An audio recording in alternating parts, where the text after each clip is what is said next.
Perkenalkan, nama saya Friska Dwi Jayani dengan NIM 3 digit terakhir 064 dari kelas 2025B Program Studi Pendidikan Administrasi Perkantoran Fakultas Ekonomika dan Bisnis.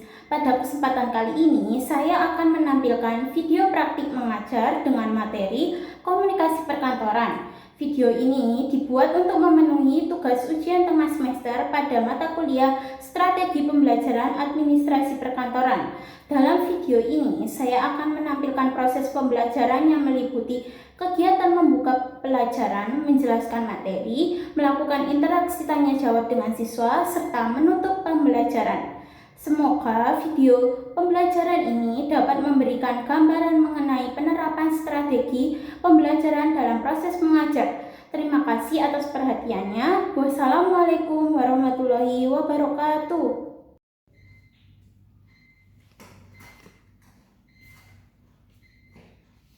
Assalamualaikum warahmatullahi wabarakatuh. Selamat pagi dan salam sejahtera untuk kita semua. Bagaimana kabarnya hari ini anak-anak? Baik, Bu. Alhamdulillah, semoga kita semua dalam keadaan sehat dan siap untuk mengikuti pembelajaran hari ini.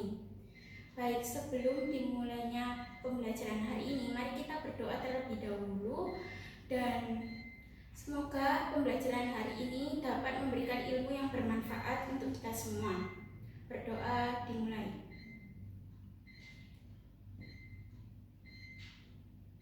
Berdoa selesai.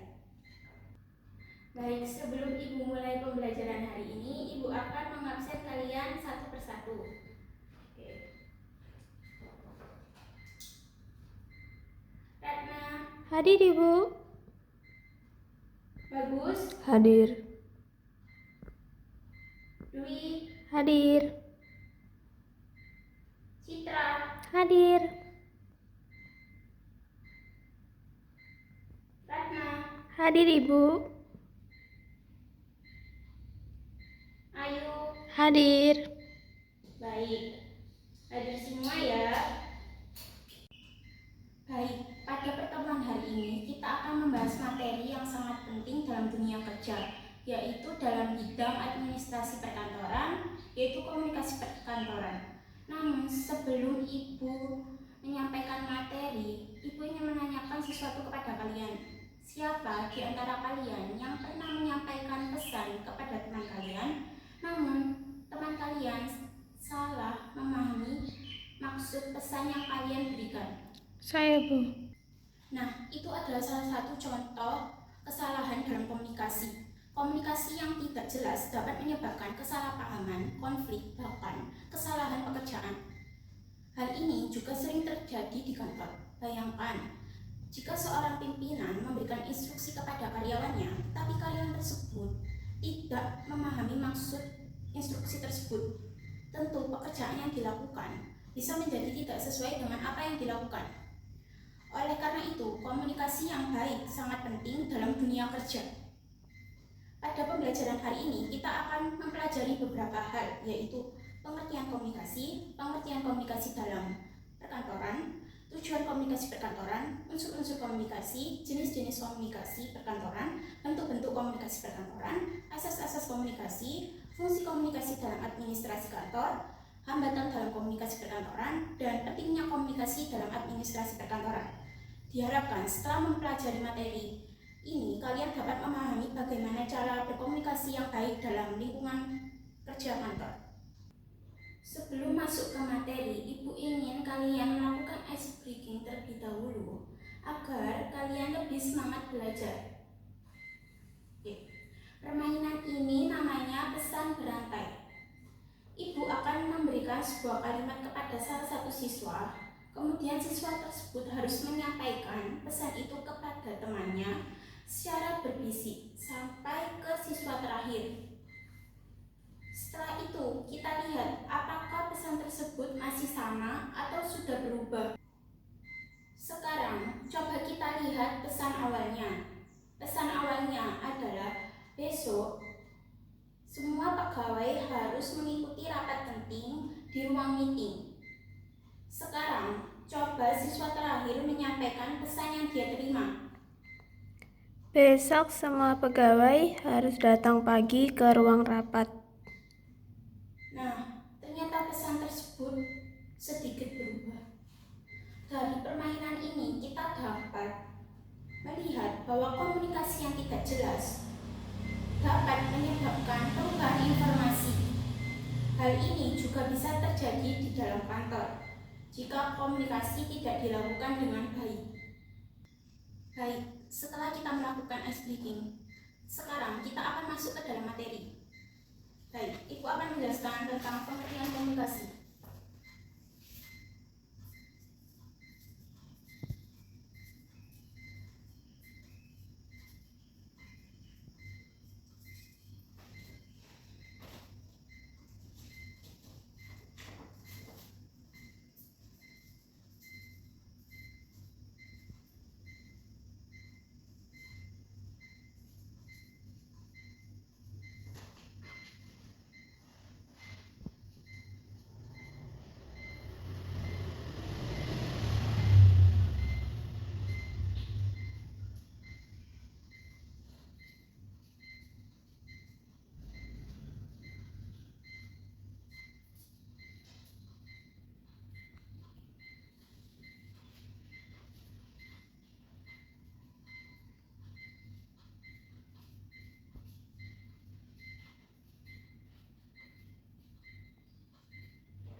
Baik, Ibu akan menjelaskan pengertian komunikasi.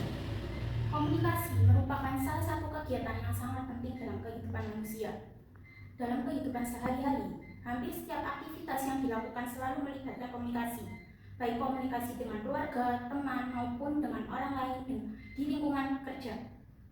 Secara umum, komunikasi dapat diartikan sebagai proses penyampaian pesan atau informasi dari seseorang kepada orang lain dengan tujuan agar pesan tersebut dapat dipahami dengan baik. Dalam proses komunikasi, seseorang yang menyampaikan pesan disebut komunikator.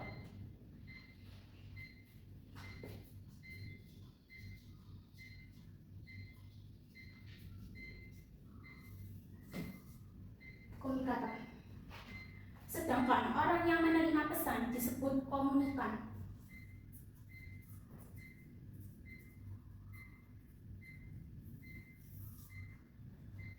Komunikasi tidak hanya sekedar menyampaikan informasi, tetapi juga bertujuan agar informasi tersebut dapat dipahami dan menimbulkan respon dari pihak penerima pesan. Oleh karena itu, komunikasi dapat dikatakan berhasil apabila pesan yang disampaikan oleh komunikator dapat diterima dan dipahami dengan baik oleh komunikan. Dalam kehidupan sehari-hari, komunikasi dapat dilakukan secara langsung maupun tidak langsung. Komunikasi secara langsung biasanya dilakukan melalui percakapan tatap muka, sedangkan komunikasi tidak langsung dapat dilakukan melalui berbagai media seperti telepon, surat, email, atau media komunikasi lainnya. Yang kedua, Ibu akan menjelaskan pengertian komunikasi perkantoran.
Baik, yang kedua adalah pengertian komunikasi perkantoran.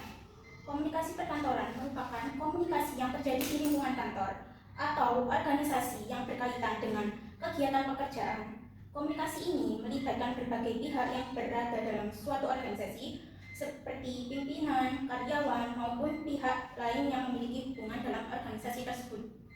Komunikasi perkantoran dapat diartikan sebagai komunikasi yang dilakukan oleh individu atau kelompok dalam suatu organisasi dengan tujuan untuk mendukung kelancaran kegiatan administrasi dan mencapai tujuan organisasi. Dalam suatu organisasi atau perusahaan, komunikasi memiliki peranan yang sangat penting. Melalui komunikasi yang baik, setiap pegawai dapat memahami tugas dan tanggung jawab dengan jelas. Selain itu, komunikasi juga membantu dalam proses koordinasi antar bagian sehingga pekerjaan dapat dilakukan secara efektif dan efisien. Tanpa adanya komunikasi yang baik, kegiatan dalam organisasi akan mengalami berbagai hambatan. Misalnya, informasi yang disampaikan tidak tersampaikan dengan baik dapat menyebabkan kesalahan dalam pekerjaan, kesalahpahaman antar pegawai, serta menurunnya efektivitas kerja dalam organisasi. Baik anak-anak, selanjutnya ada tujuan komunikasi perkantoran.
Yang ketiga ada tujuan komunikasi perkantoran. Komunikasi dalam lingkungan kantor memiliki beberapa tujuan penting.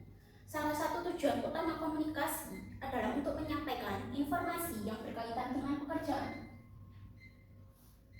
Informasi tersebut dapat berupa instruksi kerja, laporan kegiatan, maupun berbagai informasi lain yang diperlukan dalam kegiatan organisasi.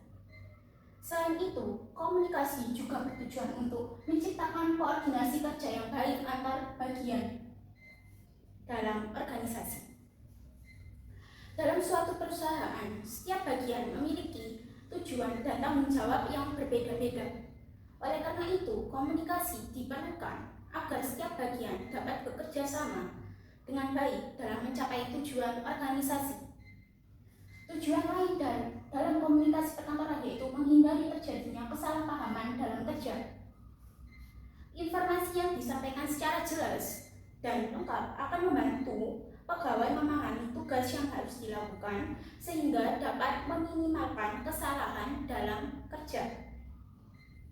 Komunikasi juga berperan penting dalam proses pengambilan keputusan. Dalam suatu organisasi, pimpinan seringkali membutuhkan berbagai informasi dari bawahan sebelum mengambil keputusan. Informasi tersebut diperoleh melalui proses komunikasi yang baik antar pimpinan dan karyawan. Baik anak-anak, materi yang selanjutnya ada unsur-unsur komunikasi.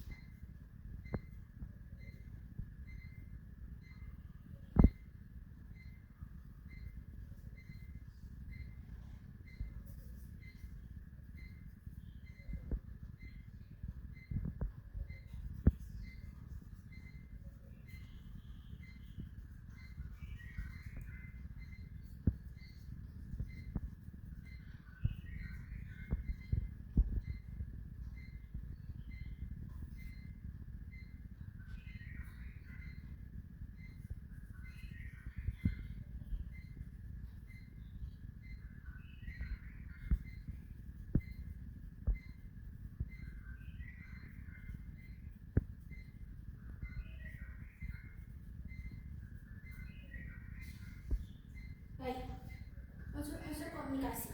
Dalam proses komunikasi, terdapat beberapa unsur yang saling berkaitan satu sama lain. Unsur-unsur tersebut sangat penting karena tanpa adanya salah satu unsur tersebut, proses komunikasi tidak dapat berjalan dengan baik. Unsur pertama adalah komunikator. Komunikator merupakan pihak yang menyampaikan pesan atau informasi kepada orang lain. Dalam lingkungan perkantoran, komunikator dapat berupa pimpinan, karyawan, maupun pihak lain yang menyampaikan informasi terkait pekerjaan. Unsur kedua adalah pesan. Pesan merupakan informasi atau ide yang disampaikan oleh komunikator kepada komunikan. Pesan tersebut dapat berupa instruksi kerja, laporan kegiatan, pemberitahuan, maupun berbagai informasi lain yang berkaitan dengan pekerjaan. Unsur yang ketiga ada media atau saluran komunikasi. Media komunikasi merupakan sarana yang digunakan untuk menyampaikan pesan dari komunikator kepada komunikan. Dalam lingkungan perkantoran, media komunikasi dapat berupa percakapan langsung, telepon, email, surat, memo, maupun perangkat. Unsur keempat adalah komunikan. Komunikan merupakan pihak yang menerima pesan yang disampaikan oleh komunikator. Komunikan harus dapat memahami pesan yang disampaikan agar komunikasi dapat berjalan dengan efektif. Dan unsur yang terakhir ada umpan balik dan feedback. Umpan balik merupakan respon atau tanggapan yang diberikan oleh komunikan setelah menerima pesan dari komunikator. Umpan balik ini sangat penting karena dapat menunjukkan apakah pesan yang disampaikan telah dipahami dengan baik atau belum. Baik, yang selanjutnya ada jenis-jenis komunikasi perkantoran.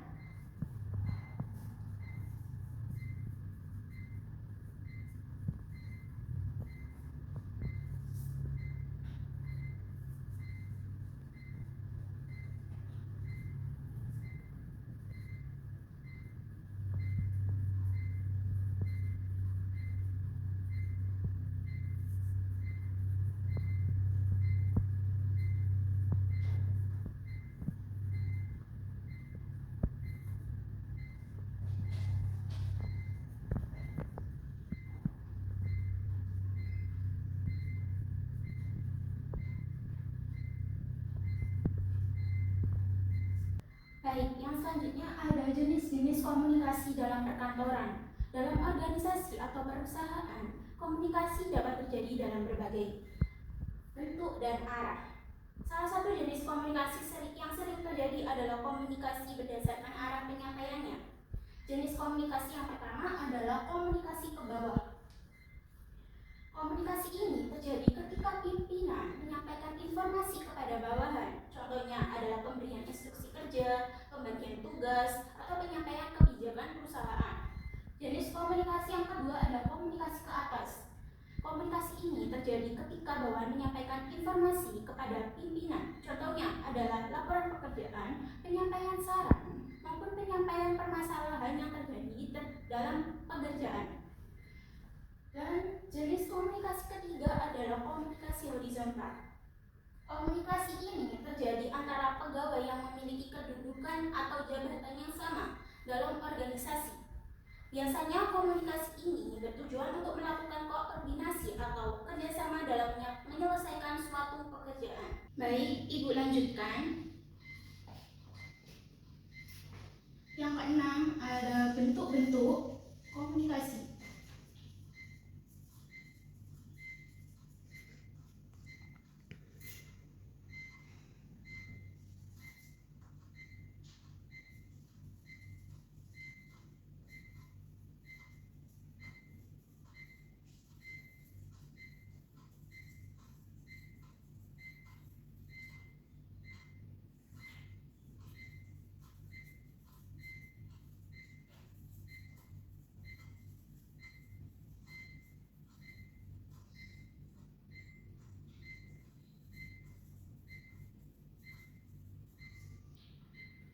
Baik, yang selanjutnya ada bentuk-bentuk komunikasi perkantoran.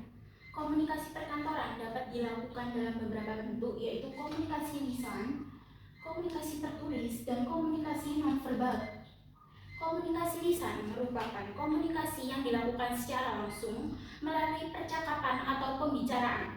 Contoh komunikasi lisan dalam kantor adalah rapat, diskusi, atau percakapan antara pimpinan dan karyawan. Komunikasi tertulis. Komunikasi tertulis merupakan komunikasi yang disampaikan dalam bentuk tulisan. Contohnya adalah surat dinas, memo, laporan, atau email. Komunikasi tertulis biasanya digunakan untuk menyampaikan informasi yang bersifat resmi dan membutuhkan dokumentasi.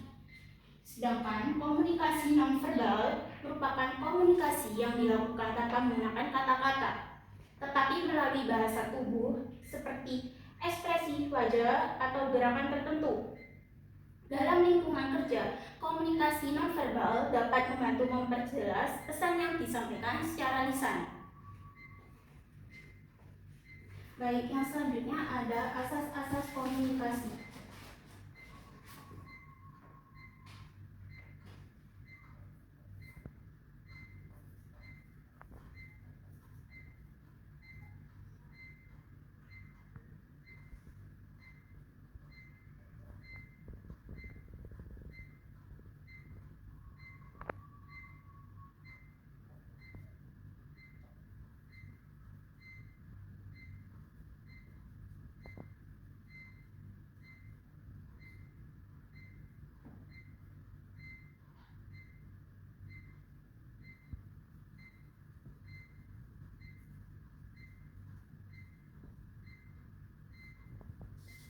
Baik, yang selanjutnya ada asas-asas komunikasi.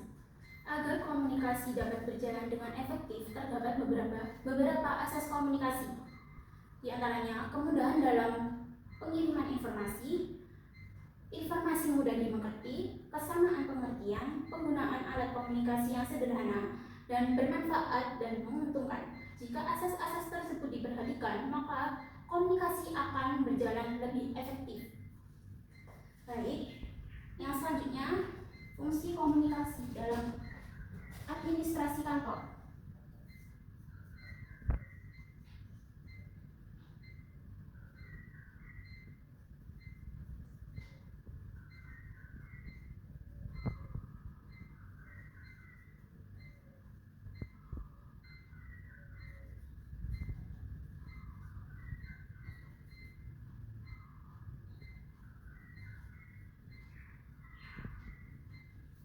Baik, fungsi komunikasi dalam administrasi kantor.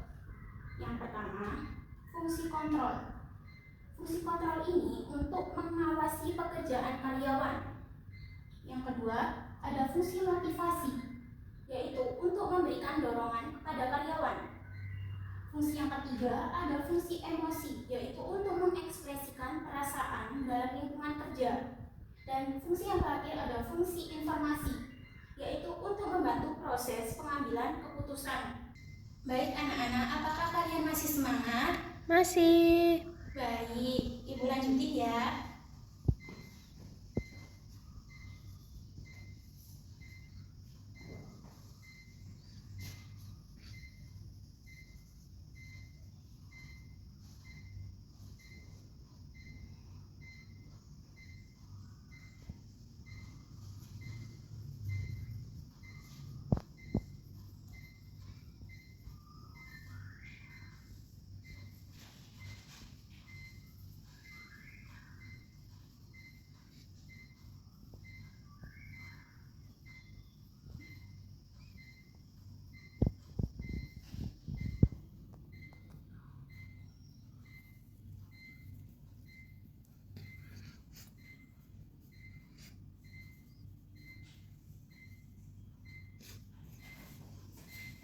Baik, yang selanjutnya ada hambatan dalam komunikasi perkantoran.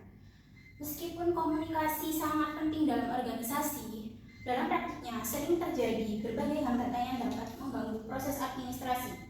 Hambatan komunikasi dapat disebabkan oleh beberapa faktor. Salah satu hambatan komunikasi adalah perbedaan persepsi antara komunikator dan komunikan. Setiap individu memiliki cara berpikir dan sudut pandang yang berbeda, sehingga pesan yang disampaikan dapat ditafsirkan secara berbeda oleh penerima pesan.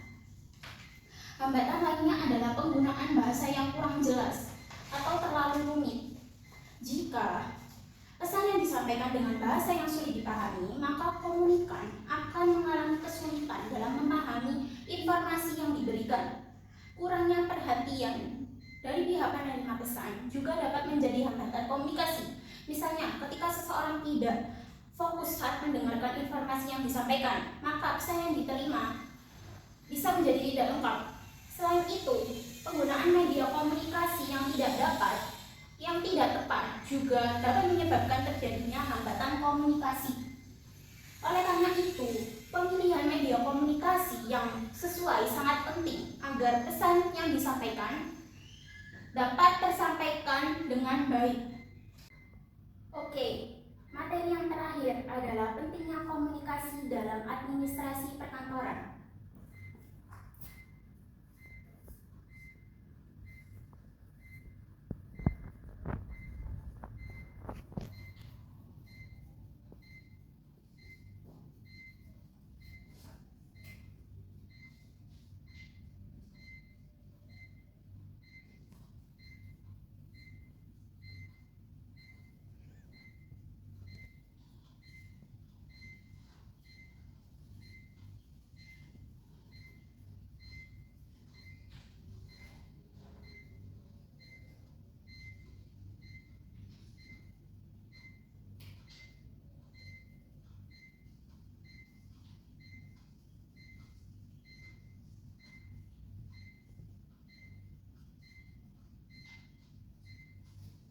Baik. Yang terakhir ada pentingnya komunikasi dalam administrasi perkantoran. Komunikasi memiliki berbagai peranan yang sangat penting dalam kegiatan administrasi perkantoran. Melalui komunikasi yang baik, berbagai informasi yang berkaitan dengan pekerjaan dapat disampaikan secara jelas dan tepat. Komunikasi yang efektif juga dapat meningkatkan kerjasama antar pegawai dalam organisasi. Dengan adanya komunikasi yang baik, setiap pegawai dapat saling memahami tugas dan tanggung jawab masing-masing sehingga pekerjaan dapat dilakukan secara lebih terkoordinasi. Selain itu, komunikasi yang baik juga dapat membantu menciptakan suasana kerja yang harmonis di lingkungan kantor. Hubungan yang baik antar pegawai maupun pimpinan dan karyawan dapat meningkatkan semangat kerja dan produktivitas dalam organisasi. Oleh karena itu, setiap individu yang bekerja dalam lingkungan perkantoran perlu memiliki komunikasi yang baik agar dapat menjalankan tugas dan tanggung jawabnya secara optimal. Baik anak-anak, materi yang Ibu sampaikan sudah selesai. Apakah ada yang ingin ditanyakan? Tidak. Baik, jika tidak ada yang ditanyakan, Ibu akan menanyakan kepada kalian. Apakah kalian siap? Siap. Oke, pertanyaan yang pertama untuk Ratna. Ratna, tolong angkat tangan. Saya, Ibu. Baik. Ratna, apa yang dimaksud dengan komunikasi perkantoran? Komunikasi perkantoran adalah proses penyampaian informasi yang terjadi di lingkungan kantor. Jawaban yang sangat baik, Ratna. Bagus. Oke, yang selanjutnya pertanyaan kedua. Untuk Bagus, mana Bagus? Saya, Ibu. Oke, bagus. Pertanyaannya, sebutkan salah satu tujuan komunikasi perkantoran. Menyampaikan informasi secara jelas. Betul sekali, Bagus. Pertanyaan yang ketiga yaitu untuk Citra. Citra, tolong angkat tangan. Saya, Ibu. Baik, Citra, Ibu lihat tadi kamu mendengarkan secara seksama dan fokus sekali. Ibu apresiasi. Oke, Citra. Pertanyaannya, komunikasi antara pimpinan dan bawahan disebut komunikasi apa? Komunikasi vertikal, Ibu. Tepat sekali, Citra. Tepuk tangan untuk kalian semua. Baik, Ibu akan memberikan kalian tugas untuk dikumpulkan minggu depan. Pertanyaan yang pertama, jelaskan pengertian komunikasi perkantoran. Apakah sudah? Sudah. Yang kedua, sebutkan dan jelaskan jenis komunikasi perkantoran.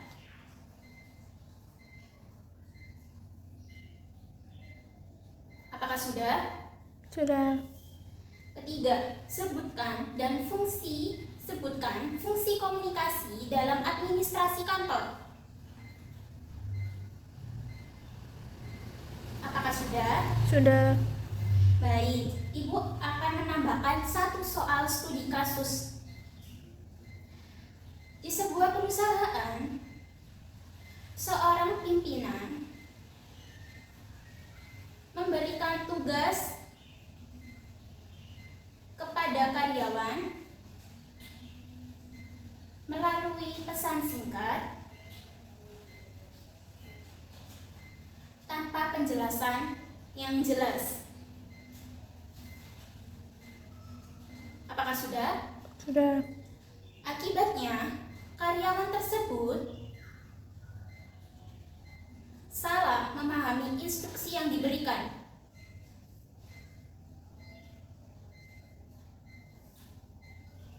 Sehingga pekerjaan yang dihasilkan tidak sesuai dengan yang diharapkan.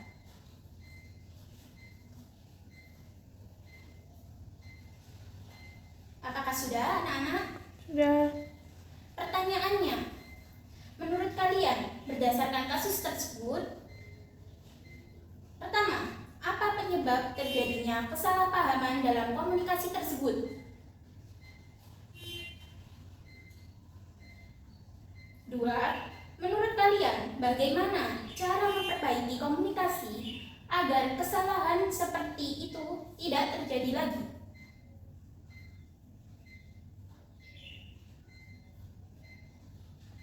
Apakah sudah, anak-anak? Sudah. Oke, tugas ini dikerjakan di rumah dan dikumpulkan pada pertemuan berikutnya. Baik anak-anak, sebelum kita mengakhiri pembelajaran hari ini, mari kita simpulkan materi yang telah kita pelajari tadi. Hari ini, kita telah mempelajari bahwa 1. Komunikasi perkantoran merupakan proses penyampaian informasi dalam lingkungan kantor. 2. Komunikasi dalam kantor dapat berbentuk formal, informal, internal, dan eksternal. Yang ketiga, komunikasi memiliki asas-asas agar berjalan efektif. Dan yang terakhir, komunikasi memiliki fungsi penting dalam organisasi. Dengan komunikasi yang baik, pekerjaan di kantor dapat berjalan efektif dan efisien. Terima kasih atas perhatian kalian. Ibu sampaikan. Wassalamualaikum